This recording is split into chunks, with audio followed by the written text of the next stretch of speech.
Selamat pagi pemirsa. Kasus yang tengah mendera Sekretaris Jenderal DPP PDIP Hasto Kristianto termasuk yang dikhawatirkan menjadi alat negosiasi politik. Ancaman perlawanan dari Hasto yang terjadi setelah ia ditetapkan sebagai tersangka kasus buron Harun Masiku membuat publik skeptis bahwa hukum bekerja di jalur yang benar. Publik mengkhawatirkan kesungguhan, tekad, dan aksi Hasto untuk buka-bukaan berbagai skandal korupsi sejumlah pejabat tinggi akan redup oleh tekanan politik yang lain. Kalau memang hendak memperbaiki kondisi negeri dari praktik korupsi, publik tentu akan menyampaikan apresiasi yang tinggi kepada Hasto atas niatnya tersebut. Tapi apabila sebaliknya, pemirsa, publik layak kecewa karena hukum masih jadi mainan politik. Inilah editorial Media Indonesia edisi Senin 30 Desember 2024 dengan tema Buka-bukaan saja Hasto bersama saya Anggi Asibuan. Anda juga bisa berpartisipasi dan berinteraksi melalui telepon interaktif di nomor 021 583 99 100, sekali lagi di 021 583 99 100. Pagi ini sudah hadir bersama saya anggota Dewan Redaksi Media Group Abdul Kohar. Selamat pagi, Mas.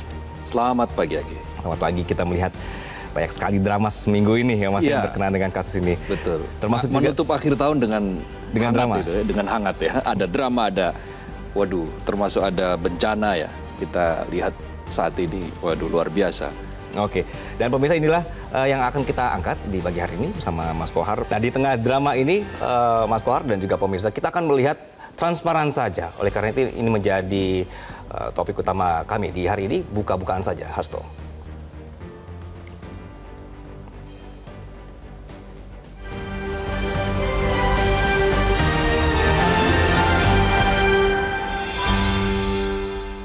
Buka-bukaan saja, Hasto.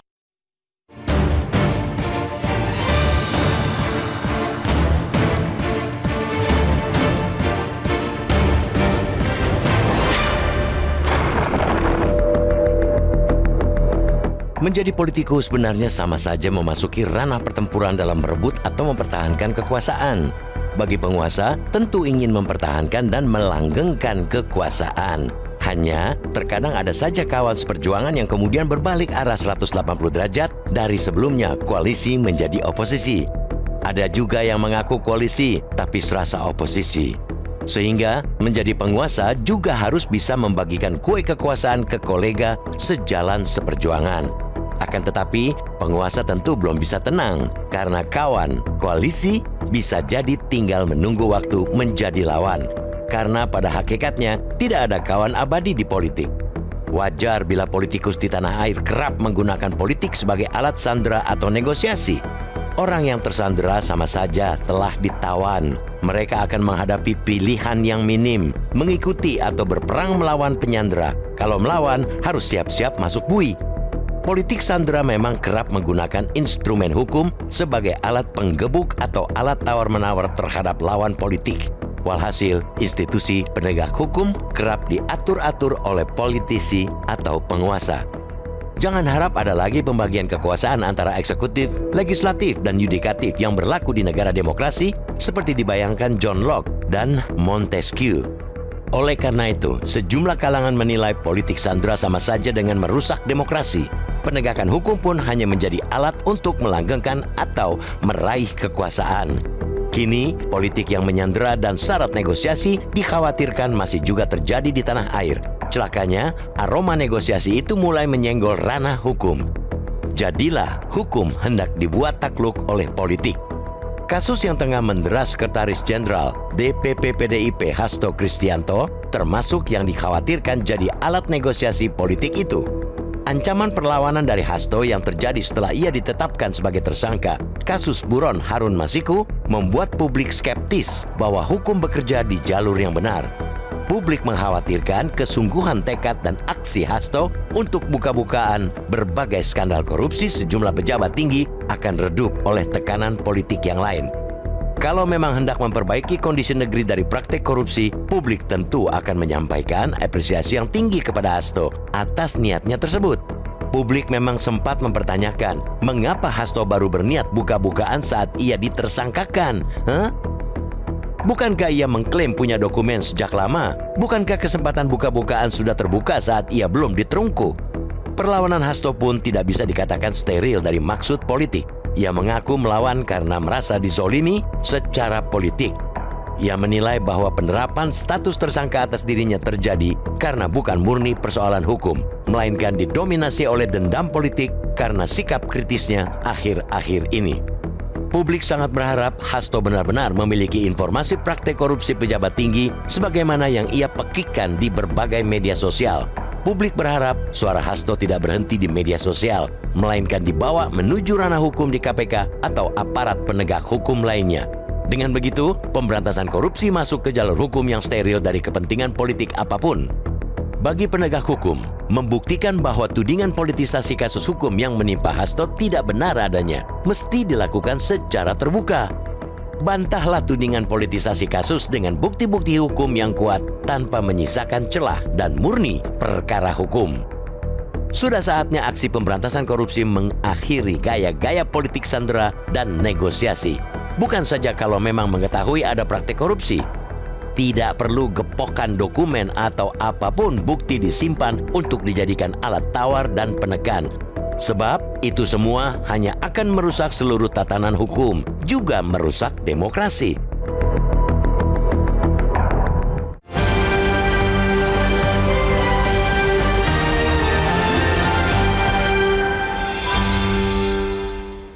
Kami ajak Anda pemirsa untuk berpartisipasi dan juga berinteraksi terkait tema yang kami bahas dalam editorial hari ini melalui telepon interaktif di nomor 021 583 99 100, sekali lagi di 021 583 99 100. Editorial Media Indonesia akan kembali usai jeda.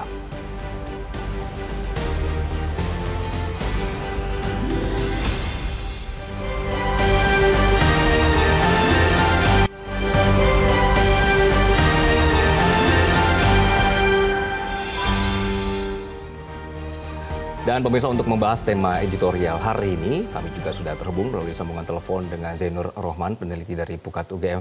Mas Zainur, selamat pagi. Selamat pagi, Bang. Ya, Mas Zainur, ini melihat ya tadi ya isi dari editorial kita melihat sekarang jadi saling intai, saling sandra begitu. Kemudian ada drama baru yang dipertontonkan. Anda melihatnya seperti apa, Mas? Ya, kalau memang tujuannya untuk bangsa dan negara, untuk tegaknya hukum dan keadilan, semua orang tanpa terkecuali yang mengetahui, melihat, mendengar telah terjadinya satu pelanggaran hukum, wajib menyampaikannya kepada aparat penegak hukum. Kalau itu tindak pidana korupsi, bisa lapor ke kepolisian boleh, kejaksaan boleh, KPK boleh. Kalau bentuk tindak pidana ekonomi bisa ke kejaksaan, bisa ke kepolisian. Kalau bentuk tindak pidana lainnya bisa ke kepolisian. Artinya, kalau memang tujuannya untuk bangsa dan negara, harusnya tanpa menggunakan pertimbangan-pertimbangan itu harus dilaporkan. Tapi kalau ternyata ini ada hitung-hitungan untung rugi dari sisi politik, apakah nanti akan lebih menguntungkan atau merugikan, ya saya pikir artinya ini bukan menunjukkan sikap seorang negarawan, sikap seorang warga negara yang baik juga gitu ya. Nah, sekarang yang menjadi pertanyaan, apa informasi yang dimiliki? Apa tujuan menyampaikan bahwa yang bersangkutan memiliki informasi? Kalau harapan kami sebagai masyarakat, siapapun yang punya informasi mengenai terjadinya pelanggaran hukum, ya silakan sampaikan kepada aparat penegak hukum, nanti akan diproses. Kalau khawatir tidak diproses, maka masyarakat bisa ikut mengawasi dan ikut menuntut kepada aparat penegak hukum untuk dapat memproses sesuai dengan hukum yang berlaku, dengan adil, secara profesional, tidak kemudian ada bentuk-bentuk intervensi, bentuk-bentuk politisasi, bentuk-bentuk kriminalisasi, dan lain-lain. Sehingga sekali lagi, kalau memang betul punya informasi-informasi yang penting terkait dengan bentuk pelanggaran hukum, publik menunggu. Dan saya yakin aparat penegak hukum tidak akan bermain-main, karena ini sudah menjadi perhatian luas di publik secara nasional. Tapi kalau hitung-hitungannya politik, itu berarti bukan untuk bangsa dan negara, Bang. Ya. Kalau Mas Zainur sendiri melihatnya sekarang apa yang terjadi, Mas?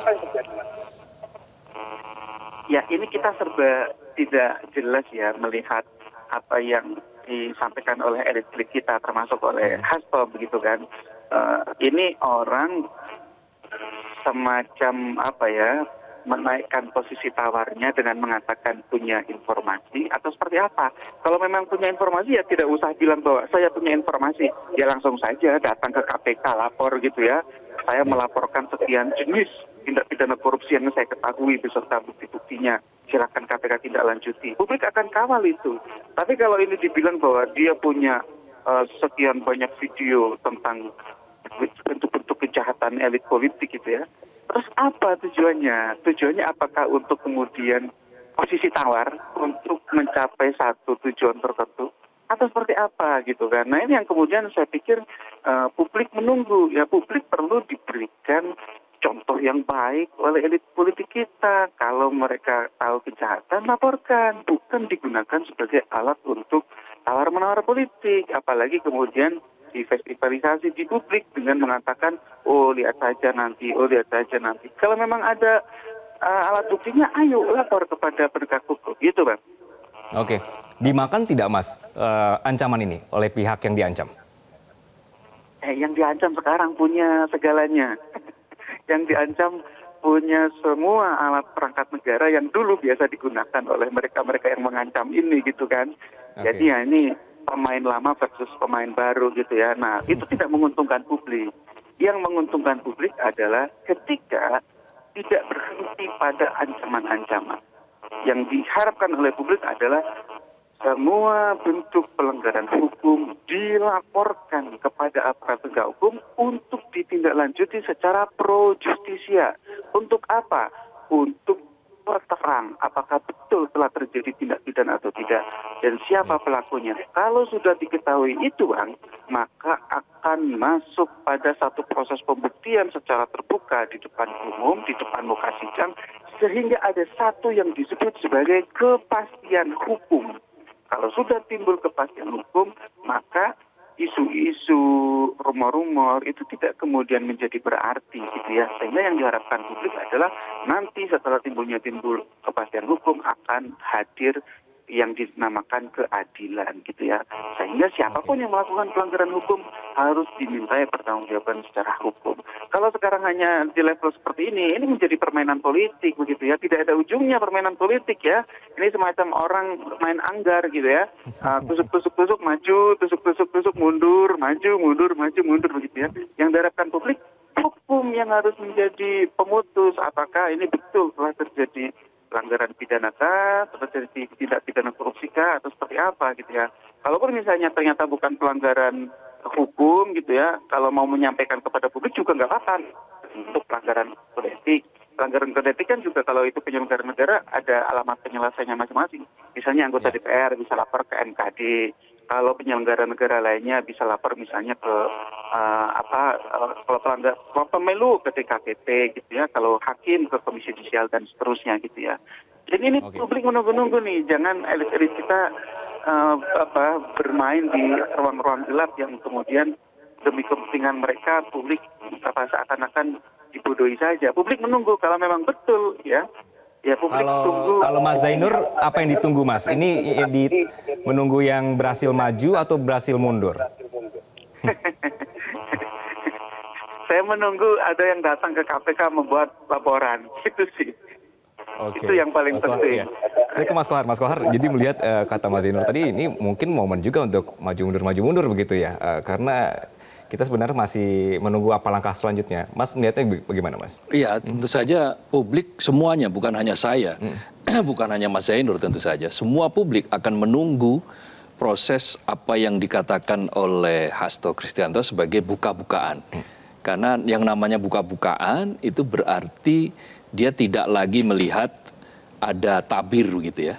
Apakah itu tabir dalam bentuk yang tipis atau super tipis, itu tidak ada, disingkap semuanya. Karena ini adalah proses yang diduga atau aksi atau perbuatan yang diduga sebagai bagian dari korupsi. Nah, korupsinya tidak main-main, kata Hasto yang disampaikan melalui juru bicara PDIP Guntur Romli.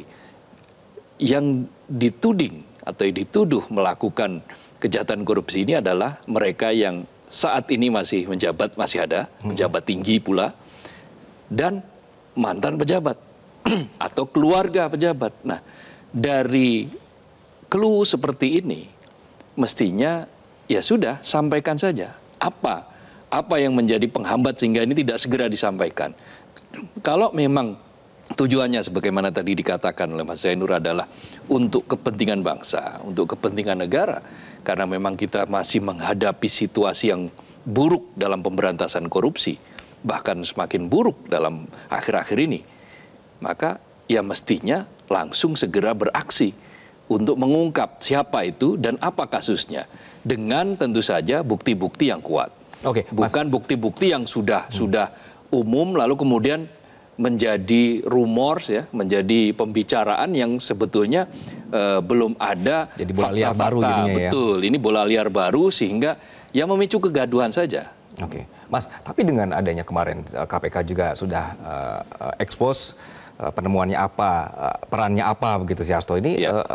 kita semakin, apakah itu bisa ibaratnya bisa meluluhkan narasi bahwa ini politisasi karena ada bukti-bukti jelas begitu. Ya, jadi gini, hukum itu harus lurus, tegak lurus. Oke. Hukum itu mendasarkan segala temuan itu berdasarkan bukti. Ya, setuju. Bukan berdasarkan halusinasi. Oke. Bukan pula berdasarkan insinuasi begitu.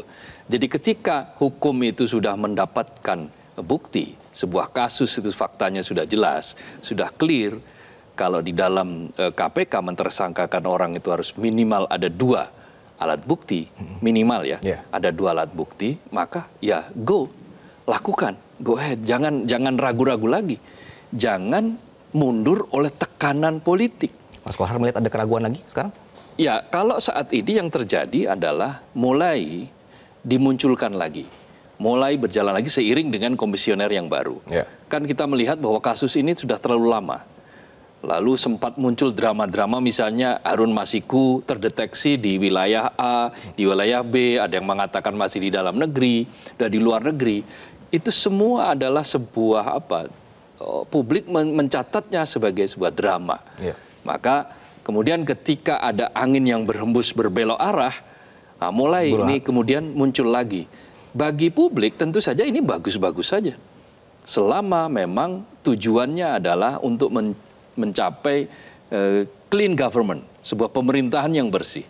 Juga good corporate governance, tata kelola yang baik gitu, yang sesuai dengan yang diatur di dalam undang-undang dan segala peraturan di dalamnya. Nah, dalam konteks kasus Harun Masiku ini kan proses perjalanannya sudah jelas.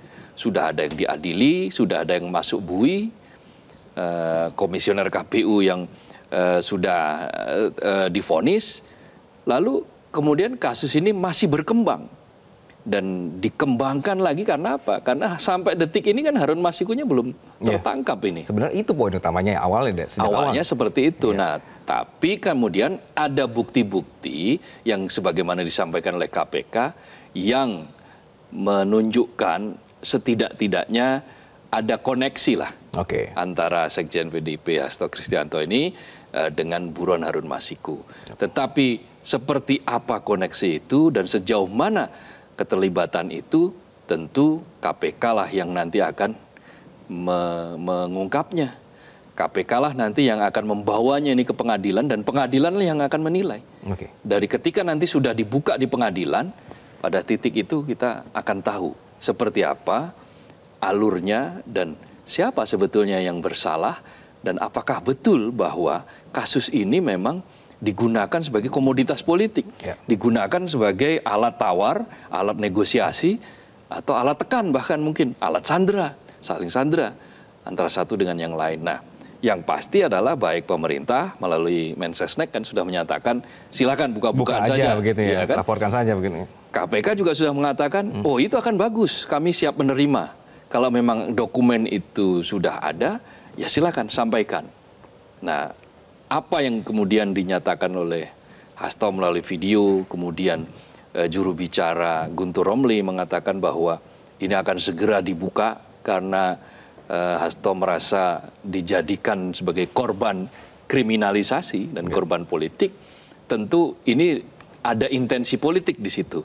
Nah, harapan publik bahwa intensi politik itu kalaupun ada tidak mendominasi. Jadi bukan itu.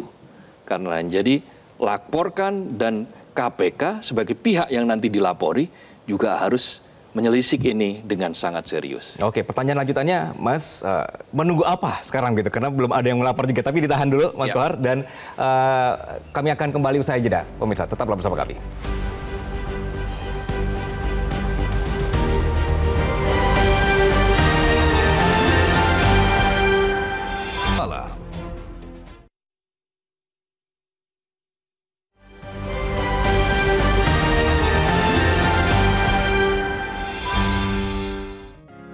Media Indonesia mengajak Anda untuk mengakses fitur premium e-paper. Dengan sajian konten berbasis intelektual dan meneguhkan kebangsaan, Media Indonesia tampil dengan lebih dinamis melalui e-paper Media Indonesia yang dapat Anda akses kapan saja, di mana saja. Caranya mudah, download aplikasi Media Indonesia di Android atau ketik link e-paper.mediaindonesia.com atau bisa scan QR Code pada layar kaca Anda. Klik tab e-paper di bagian samping layar tablet Anda, daftarkan data diri, serta pilih paket berlangganan e-paper Media Indonesia sesuai dengan kebutuhan Anda. Nikmati juga bonus spesial tambahan 4 halaman rubrik fokus setiap hari. Semua bisa Anda dapatkan hanya di e-paper Media Indonesia. Untuk informasi lebih lanjut, hubungi customer service di nomor 0811 1201 2018 atau kunjungi media sosial @mediaindonesia. Media Indonesia, referensi bangsa. Ya, apa yang harus ditutupi? Tinggal buka-bukaan saja Hasto. Ini berkenaan dengan penetapan tersangka dan juga drama baru. Pemirsa, berkenaan dengan drama pencarian Harun Masiku. Awalnya seperti itu begitu. Mas Kohar, kita sapa dulu untuk penelpon di pagi hari ini. Sudah bergabung bersama kami ada Ondo di Bekasi. Selamat pagi. Selamat pagi Bung Anggi, selamat pagi Bung Kohar. Selamat pagi Mas Ondo. Silakan Mas. Iya, kita tunggu nih Mas Hasto itu buka-bukaan, jangan omon-omon doang ya. Memang benar di Indonesia ini ada keanehan soal hukum. Kalau hukum itu huruf-hurufnya diubah-ubah bisa jadi kumuh, jadi memang agak kumuh. Coba saja kasus Wahyu Setiawan 5 tahun yang lalu dan beliau sudah bebas malah. Sekarang diutak-atik lagi HK dituding sebagai penyandang dana. Kalau betul dia penyandang dana, waktu itu kenapa tidak terkena dia? Nah di sini yang lantas pertanyaan saya penyidiknya atau hakimnya yang kurang cerdas. Betul Hasto itu kita tunggu buka-bukaan. Apalagi ada dokumen katanya yang dinotariskan sampai ke Rusia. Wah penting amat itu dokumen sampai dinotariskan di sana. Ancaman saja atau cuman apa benaran ini? Kalau benaran rakyat menunggu benar nih. Bila Hasto tidak jadi ditahan, maka kami rakyat menganggap bahwa ancamannya benar. Berarti dokumen itu benar dan harus dibuka. Itu dokumen berbahaya berarti kalau sampai Hasto tidak ditahan. Jadi saya mau KPK itu panggil dan periksa. Ada kasus-kasus di Indonesia ini yang memang ada keanehan. Coba saja itu kasus 300T dihukum 6 tahun. Aku mau itu dihukum 6 tahun cuma 1 T saja. Ada hukum masalah CSRBI minggu lalu ada tersangkanya sekarang lenyap. Jadi benar-benar ini harus kita tunggu nih masalah Hasto buka-bukaan semuanya. Terima kasih. Terima kasih. Ada Ondo di Bekasi. Kemudian kita akan menyapa ada Sukapti. Ibu Sukapti di Sukoharjo. Selamat pagi Ibu. Ya, selamat pagi. Selamat bertemu di Metro lagi, sudah lama nih. Begini ya, mengenai buka-bukaan, drama komoditas politik. Mengapa Hasto Sekjen PDIP baru buka sekarang mengenai kasus yang menyangkut Jokowi dan keluarganya. Kemudian yang kedua, Harun Masiku itu harus diburu terus, jangan didiamkan karena sudah 5 tahun. Kemudian jangan menantang hukum yang berlaku, itu akan merusak demokrasi. Kemudian sekarang banyak rumor ya di media mungkin akan menyangkut mengenai menafsulkan pejabat yang di atas. Kemudian berantas korupsi hingga sesuai program Prabowo, sesuai pidato saat perayaan Natal. Kemudian sekarang sudah ada menteri baru, Menteri Agama, itu sudah berani datang ke KPK supaya mengawasi kinerjanya Departemen Agama. Demikian saya Sukapti dari Bulusari, Kelurahan Kecamatan Kabupaten Sukoharjo. Terima kasih. Wassalamualaikum warahmatullahi wabarakatuh. Waalaikumsalam warahmatullahi wabarakatuh. Kita juga akan menyapa ada Aslin di Kaltara. Selamat pagi. Selamat pagi. Silakan Pak. Ya. Saya sangat bangga dan bersyukur kepada Tuhan Yang Maha Kuasa terkait hasto itu. Kalau memang benar buka-bukaan, jangan omong doang. Nah, harapan saya hasto ini betul-betul harus terbuka. Kalau memang betul-betul ada data, ada bukti, ada video dan lain sebagainya. Nah, inilah yang perlu diharapkan oleh masyarakat. Akan kami lihat.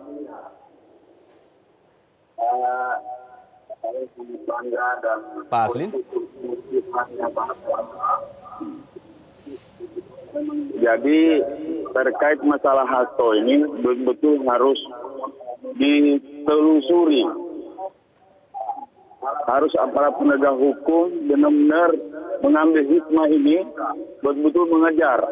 Apalagi kasusnya Harun Masiku ini sudah berjalan 5 tahun. Dan ini juga tidak ada perhatian dari pihak-pihak aparat penegak hukum. Tangkap itu Harun Masiku itu. Dikejar itu. Oke, baik. Pak Aslin, terima kasih Pak. Pak Aslin di Kaltara. Mas Kohar, pertanyaan tadi adalah apa yang ditunggu saat ini begitu ketika semua saling mengancam? Ya, kalau semakin lama semakin ditunggu dan semakin lama dokumen itu disimpan, maka akan semakin kuat kecurigaan publik bahwa ini merupakan sebuah drama politik. Lebih kepada drama politik ketimbang upaya atau ikhtiar untuk mewujudkan sebuah tata pemerintahan, tata politik, tata hukum yang tegak, yang bersih.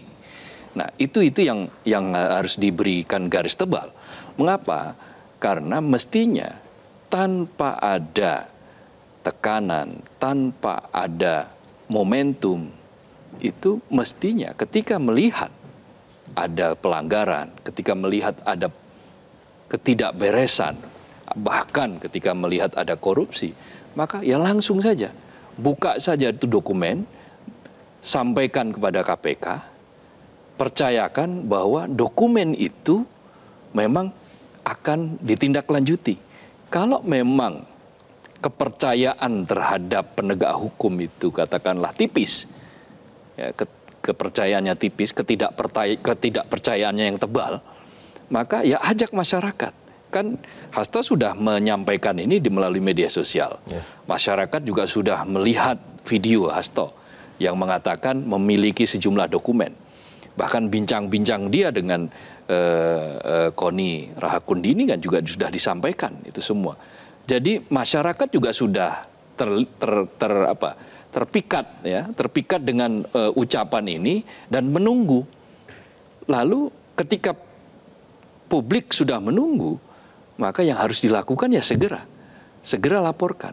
Menunggu apa lagi? Jadi segera laporkan, kumpulkan itu dokumen, apalagi dokumen ini kan katanya sudah lumayan lama lah ya dimiliki oleh hasto. Dan siapa saja yang terlibat di situ, siapa yang diduga melakukan praktik-praktik korupsi, dugaan korupsi apa, atau melakukan apa, lalu bekerja sama dengan siapa. Yang paling penting adalah bahwa laporan itu bukan, sekali lagi, bukan berdasarkan halusinasi, bukan bermaksud insinuasi, atau pembunuhan karakter, kira-kira begitu. Tetapi murni ini adalah praktek, memang betul-betul praktek korupsi yang buktinya sudah sahih. Nah, dengan begitu dia akan menjadi bukti yang kuat, dan ini adalah angin segar malahan bagi pemberantasan korupsi. Mas Kohar, begini, ketika ada orang yang secara publik menginformasikan ada dokumen bukti nih dugaan tindakan pidana korupsi, terus didiamkan, ini apakah secara prosedur juga tidak salah atau salah juga? Ya, mestinya dia langsung melaporkan itu. Kalau dia mendiamkan, maka dia bisa masuk dalam kategori ya menghalang-halangi. menghalang-halangi proses pemberantasan korupsi. Bisa dikatakan seperti itu. Menyimpan segala sesuatu yang dia ketahui, dia lihat, dia dengar gitu ya, dia saksikan untuk tujuan yang lain. Itu jelas bahwa itu adalah merupakan bagian dari merintangi praktek penegakan hukum di Republik ini. Jadi hukum itu memang harus memberikan keadilan dan kepastian. Hukum itu harus memunculkan justice and order, keadilan dan ketertiban, keteraturan. Nah, ketika hukum itu tidak mampu menyangga dirinya menjadi sebuah kekuatan yang kokoh, maka dia akan rapuh oleh tekanan politik. Dia akan rapuh oleh badai atau angin yang menerjang, yang angin itu bekerja di luar pekerjaan hukum, di luar kasus hukum. Apa itu? Ya tadi, saling intai, dicatat dulu, dibuat sebuah catatan, dokumen dikumpulkan dulu. Ini orang sudah melakukan kesalahan A, B, C, D, diam-diam diintai gitu. Begitu dia sudah berseberangan atau begitu dia sudah sepaham dengan saya atau melawan saya, maka saya akan gunakan kartu ini, kartu truf, kartu as kan. Kita kira-kira begitu. Inilah yang disebut sebagai politik sandera. Inilah yang memperalat hukum sebagai alat untuk kepentingan politik. Apakah itu kepentingan politik meraih kekuasaan atau melanggengkan kekuasaan, kan begitu aja. Melanggengkan kekuasaan juga bisa menggunakan hukum kalau hukum itu rapuh ya.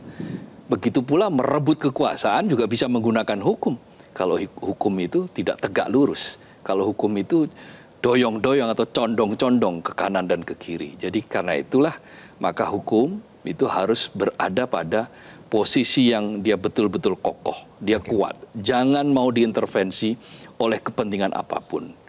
Jadi ketika KPK itu menjadi lembaga yang independen, itu sebetulnya spiritnya adalah ya dia bisa betul-betul independen dari campur tangan pihak manapun, termasuk campur tangan pihak yang sedang berkuasa. Tapi sayangnya kan kemudian ada revisi Undang-Undang KPK kan, yang di situ KPK tidak lagi menjadi lembaga independen full, tetapi lembaga independen yang berada dalam rumpun eksekutif. Nah, kata-kata rumpun eksekutif ini. Mas Kohar, bagaimana kita menjaga supaya ini jangan menjadi plot twist. Di ujung-ujungnya justru ini benar-benar berbeda yang kita harapkan. Tapi dijawab nanti, Mas Kohar, dan pemirsa tetaplah bersama kami di pagi hari ini.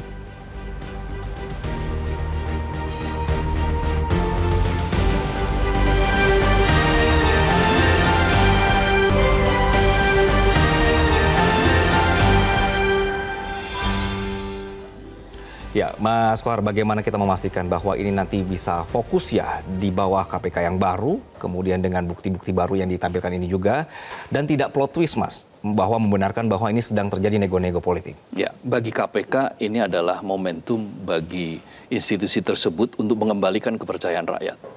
Kalau KPK ternyata, katakanlah misalnya, menjadi bagian dari alur drama, yang menyeret hukum dalam ketiak politik, maka pada titik itu kepercayaan masyarakat akan justru semakin runtuh terhadap KPK.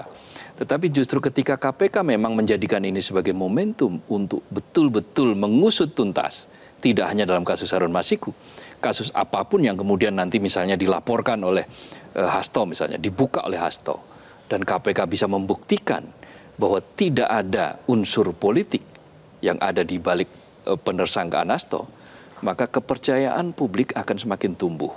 Nah, pada titik itu ada harapan bagi pemberantasan korupsi di kita.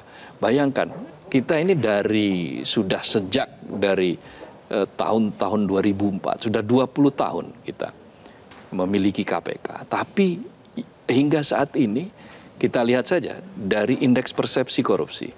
Indeks persepsi korupsi kita skornya itu masih 34, turun lagi kan, meskipun sempat hampir 40 lagi, kemudian turun lagi, anjlok lagi menjadi 34. 34 dari 100, itu kalau anak sekolah tidak lulus itu. Anak kuliahan juga tidak lulus itu kan 34. Artinya kita memang belum lulus dari memberantas korupsi itu.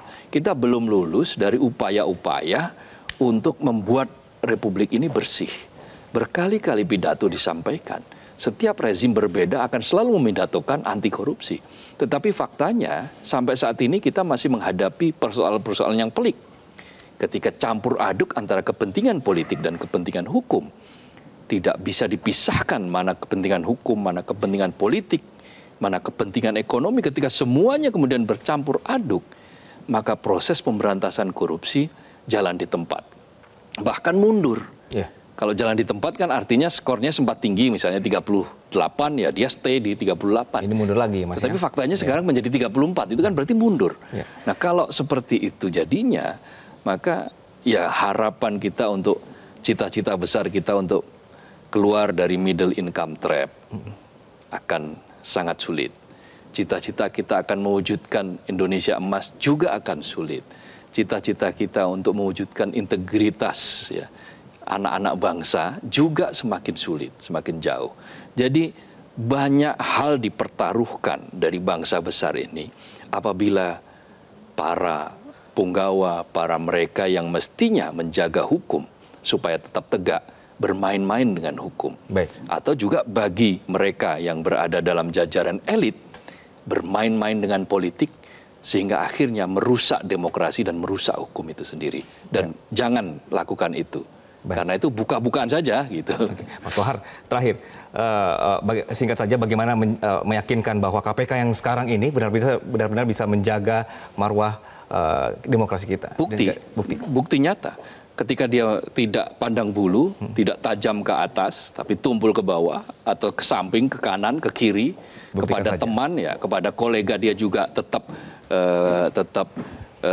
teguh kukuh untuk melakukan semua hal-hal yang terkait dengan tugas-tugas dia, yaitu memberantas korupsi, maka pada titik itu dia akan bisa membuktikan bahwa pemberantasan korupsi masih layak untuk memperoleh harapan dari publik. Oke, Mas Kohar, terima kasih atas kebersamaannya di pagi hari ini, dan pemirsa, sudah saatnya aksi pemberantasan korupsi mengakhiri gaya-gaya politik sandra dan negosiasi. Buka saja kalau memang mengetahui ada praktik korupsi. Tidak perlu gepokan dokumen atau apapun bukti disimpan untuk dijadikan alat tawar atau penekan. Sebab ini semua hanya akan merusak seluruh tatanan hukum dan merusak demokrasi. Saya Angga Sibuan, pamit. Sampai jumpa.